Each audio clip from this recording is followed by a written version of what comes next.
Just want to make sure. You're among friends. You can say, yeah, I need emotional help. We all do, don't we? Because of these emotions that the material world dumps on us. We find ourselves in so much difficulty, don't we? So it's always interesting, and I talk about it every 4 years when we're about to vote for the new president. I always think, well, this is such an amazing phenomenon, you know? It's not so prominent in other countries, but in our country, this is the time of the fourth year we're going to vote for president. So this is a time for half the country to show the other half how much they hate them. And those people, not to be outdone, they hate them back. And so when you get into an emotional scuffle like this, yeah, it's called the mode of passion. Get into the mode of passion. When you're in the mode of passion, what are the rules? Well, we notice from our leaders, the people who are supposed to be leading us, that how do they conduct themselves emotionally in this election year? Probably all the time, but surely in an election year. There are no rules. It's okay to exaggerate. It's okay to fabricate. It's okay to get emotional because that makes everything right. Well, gee whiz, I'm emotional, so I can lie a little bit about this or that. So you ever notice two people get in an argument, a verbal scuffle? Well, they fall into the mode of passion. They become very emotional. They start exaggerating. Well, you never say nice things to me. Well, that's not true. Surely they say something nice once in a while. Or you always do this. Well, no, that's not true. So you just told two untruths. Nobody can always do everything or never do anything. So you're letting an untruth come out of your mouth. You don't even notice it. Why? Because you're in the mode of passion. There are no rules. You're making it up as you go. You see, because I'm emotional. It's like James Bond had a license to kill. So I'm emotional. I've got a license to fabricate and exaggerate because I'm upset. I'm emotional. So how do we heal from this? Do we even need to heal? Should we just ignore it and stay this way? Is it okay to behave this way? Society seems to accept it. But as you advance in spiritual life, there are certain things that are no longer acceptable. Exaggeration and fabrication in your conversation is not acceptable. Why? Because we're all about the absolute truth. Why? God, Krishna, is the supreme absolute truth. So that's our theme. We want to align with the absolute truth. And we want to distinguish illusion from reality for the benefit of everyone. We want to distinguish reality from illusion. That's really good for all of us if we could let go of our unrealities. So if I could always say truthful things about you, wouldn't that be better for our relationship? You know, even if sometimes those truths may hurt a little bit, but it's better than my lies, isn't it? So we've got an emotional problem that comes along with the three modes of material nature. What are these modes that I'm talking about? Anybody? Yeah. Mode of goodness. Goodness, Mode of passion, and the mode of ignorance. Has anybody here ever experienced goodness, passion, and ignorance? Oh, you bet, man. How do we get out of this? We want to stay out of these modes. A mode of passion we can harness, like if I want to be very good at my profession, you see. It's like Dr. Jesse, he's a successful artist. So you can see that he grabs the mode of passion, he harnesses it, and puts it into his art. You see, this is the mark of a devotee. I will use the modes to help me do my service. So, what about this mode of ignorance? Can we use that? Yeah, because you got to sleep. When you're sleeping, you're in the mode of ignorance. You don't even know where you are. Well, you could be dreaming you're here or there or wherever. You don't know. You don't have access to any intelligence. It's just a whole bunch of memories being shot across your brain, see? So we can harness the mode of ignorance to rest our bodies so that then tomorrow we can grab hold of the mode of passion and use that in our service to Guru and Krishna and all living entities. But we should try to stay in the mode of goodness as much as we can. Better than all these three material modes is the mode of pure goodness. The mode of pure goodness means I only do my actions, I think my thoughts, and I speak my words as an offering of love to Guru and Krishna, and for the benefit of all living entities. In other words, I'm stepping aside from, now you're not going to want to agree with this, but you're stepping aside from self-interest. Now, many people in the material world will tell you, well, self-interest is that you need that. You know, if you don't look out for number one, who the heck's going to look out for you, right? So if we have a world where everybody is looking out for themselves, we have a fragmented society. We don't have unity. We have great diversity, but without unity. Wouldn't it be better to be unified within our diversity? Isn't that a good idea?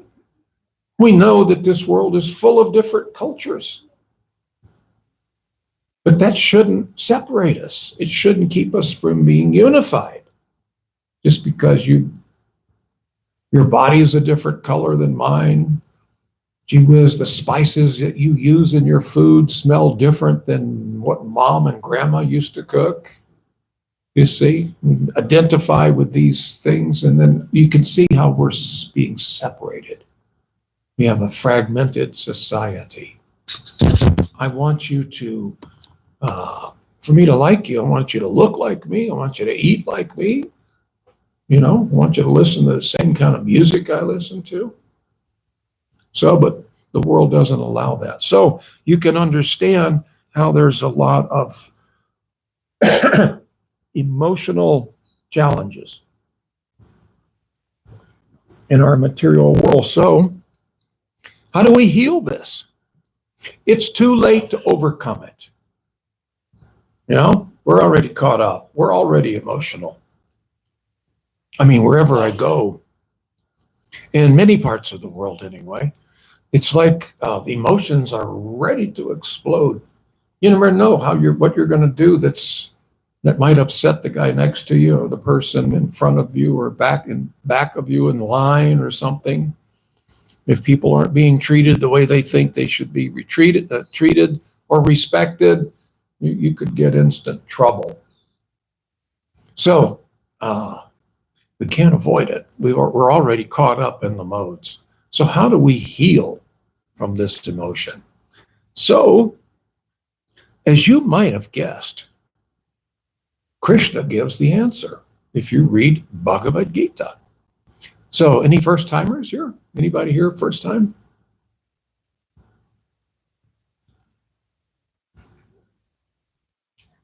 This weirdo over here says his first time. Anybody? I'd like to give you a Bhagavad Gita, if I could, as our gift of love. And then you can see, what is this Krishna has? What is this opinion that Krishna has? The words of wisdom. So you're not the first great person to read Bhagavad Gita. Albert Einstein, Oppenheimer, Thoreau, Emerson, so many people, great minds all throughout history for the last 5,000 years have studied the wisdom of Bhagavad Gita. Albert Einstein read it every day. So he's a pretty smart guy. So what does Krishna say? We're going to go to the Bhagavad Gita 1857, 57th verse of the 18th chapter. Krishna says, Chitasaha sarva karmani mai sanyasya matparaha buddhi yogam upasritya machchitaha satatam bhava. So you're not going to argue with that now, are you? I didn't think so.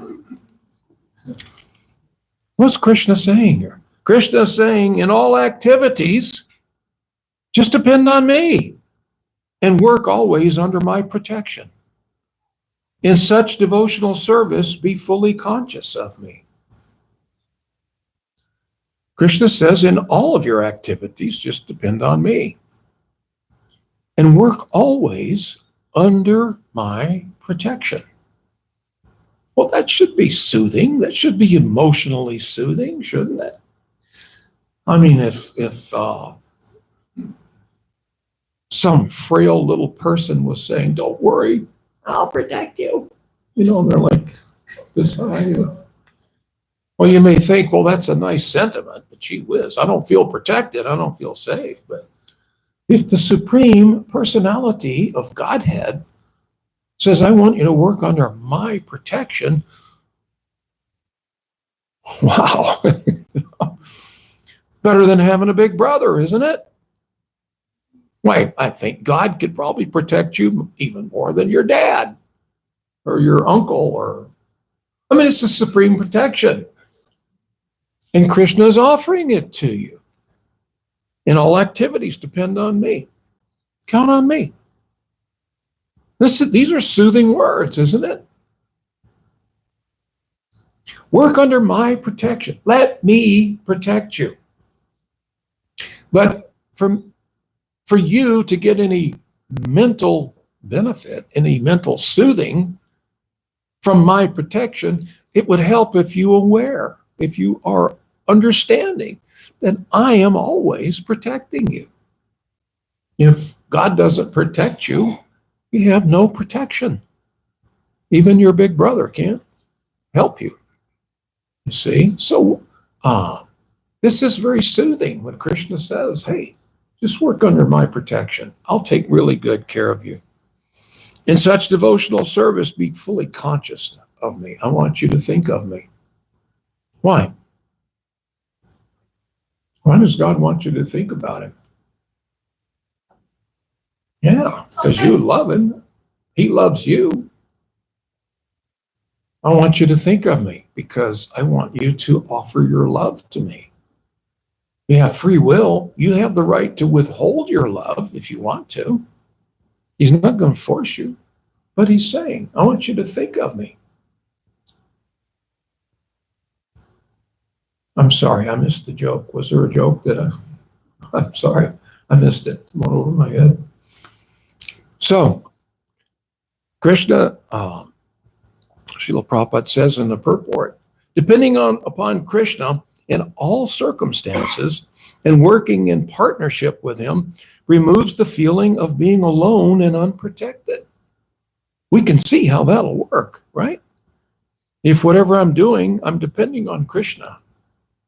My dear Lord, I'm trying to figure out what is your desire. So I'm trying to accommodate your desire. And I'm depending on you to guide me. And of course, protect me. Because it's kind of a self-centered world. Everyone's got self-interest. And gee whiz, I don't know. That doesn't really make me feel that safe. When everybody's looking out for good old number one. So, my dear Lord, please guide me. and protect me. I surrender to you. I want to do things as you want them to be done.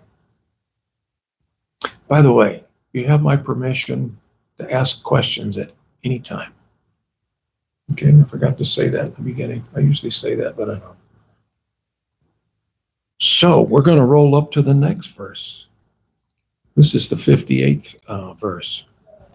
Machchita sarva durgani mat prasadat tarishyasi tatha chetvam ahankaram nasarosyasi inakshasi. Sanskrit's a beautiful language, isn't it?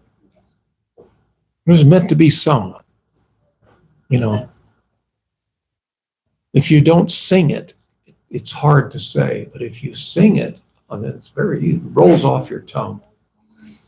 So Krishna here is saying, if you become conscious of me, you will pass over all the obstacles of conditioned life by my grace.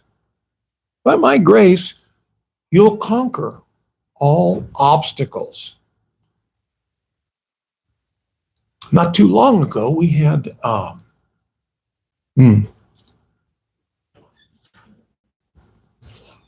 having a senior moment. We had a demigod we worshiped just recently. Ganesh. We're worshiping Ganesh's appearance recently. Ganesh is the demigod. It's like a department head, the demigods are. They're not gods, but they're more potent than we are. And Sri Ganesh is known for removing all obstacles. People go to Ganesh and they say, hey, take away the things that are blocking my path, things that are keeping me from achieving my goals. Can Krishna do that? Well, yeah. So it's even better if you take a step up to the Supreme and say, hey, Krishna, can you remove my obstacles? And Krishna says, have you read Bhagavad Gita? Protect you. I want you to work in consciousness of me, and I want to protect you from all obstacles, all threats. If you become conscious of me, you will pass over the obstacles of conditioned life by my grace. If, however, you do not work in such consciousness, but act through false ego, not hearing me, you will be lost. Is that a threat? It's just stating a fact. What would make us think that we could figure things out better than the Supreme? Well, we should depend on him. After all, he is the Supreme. You see? Why should you depend on anyone else? Well, you know, God's kind of a hard guy to reach, right? I mean, he's like up there. We always think like that, don't we? God. So, but then the people in Australia, they're saying the same thing. God. And it's like, ooh. Is there a north God and a south God? An east and a west? Why do we go up like this? Why can't we say, oh, God, oh, Krishna? Because he's right here. He's not like up, you know, why do we push him up on a cloud or something? That doesn't make any sense when we analyze it. It's because people around us do that. And we pick up the bad habit. My dear Lord, you're here with me. That's called being conscious of Krishna, or Krishna conscious. If we listen to his instructions, he tells us the way to be happy and to achieve all of our goals. It even tells you what goals you should want to have, that you should want to achieve for your benefit. He's saying, let me protect you. One of the things he's going to protect us from is ignorance. We don't turn to God because we don't even know if he's up here or down there. We don't know. No, most people in the world know very little about this supreme entity, right? If we had given Lord Jesus Christ more time, he would have probably told us more about his Father, don't you think? I mean, he was itching to. You can tell if you read. Has anybody here read the Bible? Yeah. Hamsa Balaram's read it probably 150,000 times in different languages. Am I right? Give him enough time, he's going to bring in his father, right? Because he's the representative of his father. He says, if you've seen me, you've seen the Father, which means I represent him. It's like when England conquered India, the king of England couldn't go live in India to rule India. So he sent the viceroy. Have you heard that? The viceroy. The viceroy is the king, but he's not the king. He's a direct representative of the king. Why, he and the king were like this. King knows you're a good viceroy. I know I can send you to India and you'll rule exactly as I would. So, therefore, if you've seen the viceroy, you've seen the king. Because he has all the potency of the king. He can put you in jail. He can let you out of jail. So, this process of Krishna consciousness is learning to be conscious of the Supreme Godhead. But the Bhagavad Gita is full of information about this character, this Godhead. It's full of it. Srimad Bhagavatam is even deeper. Personality of Godhead. And once you read a little bit and study a little bit about his personality, you can understand how it's his desire to protect you. The biggest thing we need protection from is ignorance, not knowing.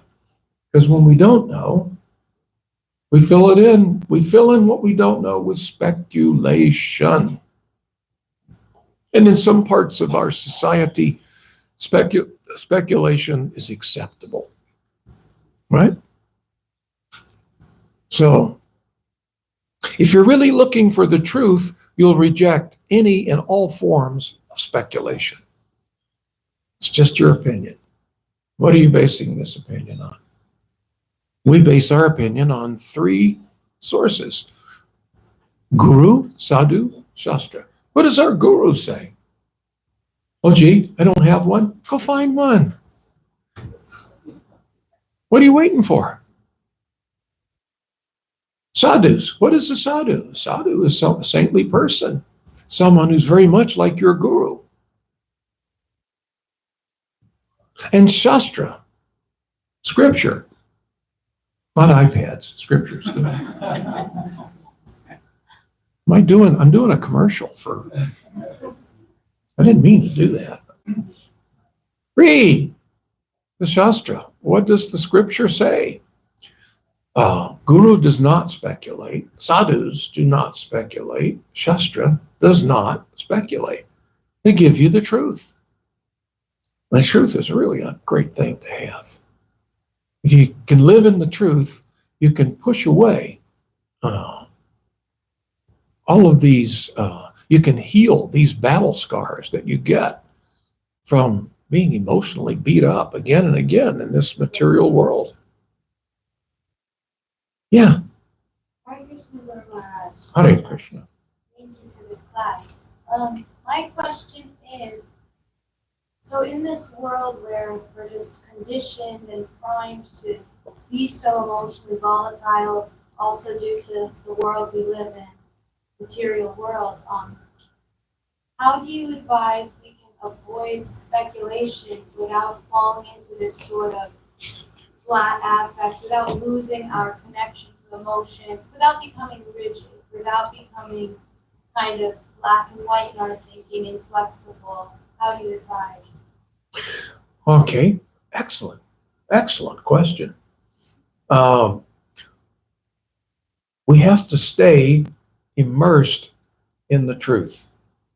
Now, sometimes people will say, well, the truth hurts, or we'll try to dance around the truth. But what does that actually mean? Stay immersed in the truth.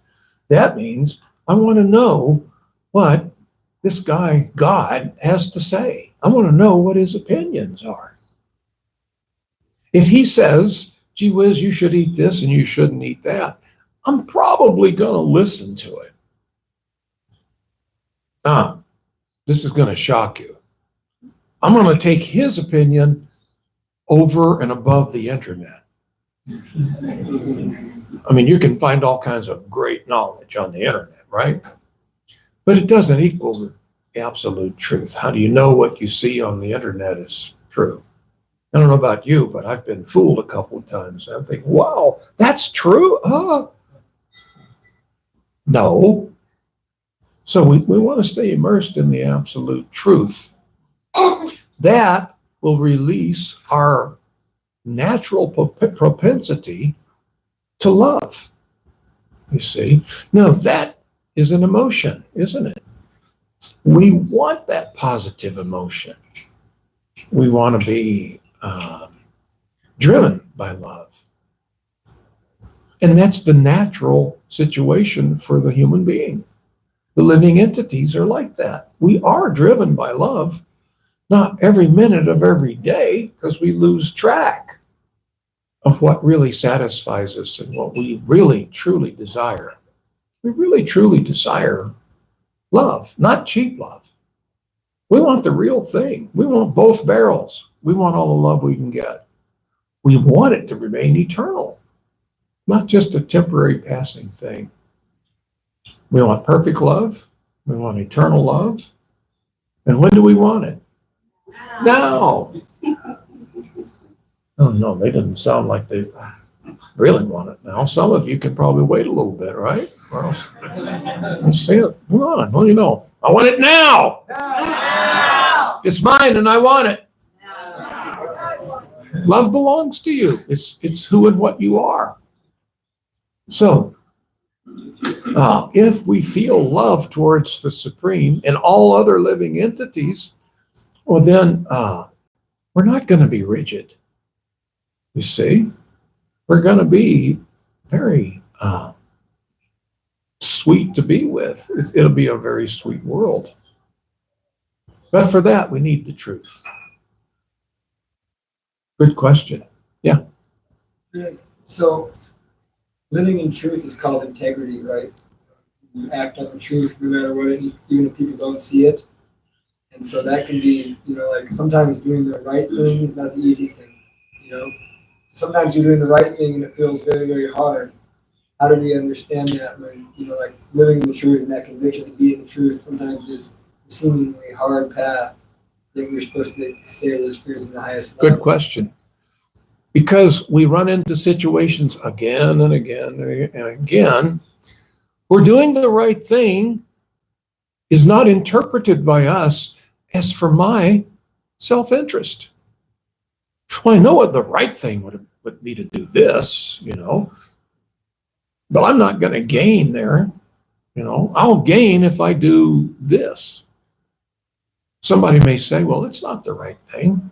No, but I'll offset that by saying, well, but it's the thing that's good for me. So hold me harmless here. I'm doing the wrong thing. Why? Because it's not the right thing. But you benefit from it. So, does that make any sense? I'm looking out for my self-interest. That flies in the face of the material world. Materialists will tell you, well, that's just foolish not to look out for your own self-interest. Well, you're an illusion. You're a materialist. The spiritualists are going to disagree with you. I want to be interested. I want to look out for your interest. I'm okay. I'm protected by the Supreme. I got it in writing on my iPad. Well, it's actually in books too. He says it. I believe it. I'm protected. I'm okay. So how can I help you? Isn't it nice to get to the position where you are safe and sound and you're okay? It's like if you and I are drowning and I get my feet on some land, well, then I can reach and grab you, right? But if we're both drowning, then we're both doomed. Somebody has got to have some knowledge and be adult enough to use it. There needs to be an adult in the room. You see? Omar. Thank you for the class. I was wondering if there's a best way to say the truth. Like, there's a lot of ways that you can say the truth. Sometimes you can say the truth and it hurts. And there's ways that you can say the truth and not have it hurt. Well, do you think there's the best way to say the truth? You got to mix in the magic ingredient. It's called love. You can say anything to anybody if you say it with love. So you have to mix in love. But it's like going along with what Bell was asking.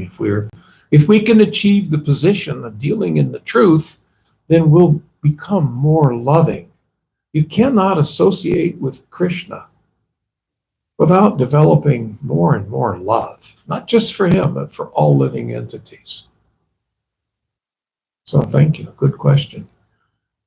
All right. According to the old clock on the wall, the boss isn't here, so we could actually talk another hour if we wanted to, couldn't we? Yeah. Yeah, but somebody would tell her, and I'd be in trouble. So let's wrap it up right here and have a wonderful kirtan. Then we'll have a delightful vegetarian feast. So all glories to Srila Prabhupada. Jai Jivananda, Vanacari, Maharaj.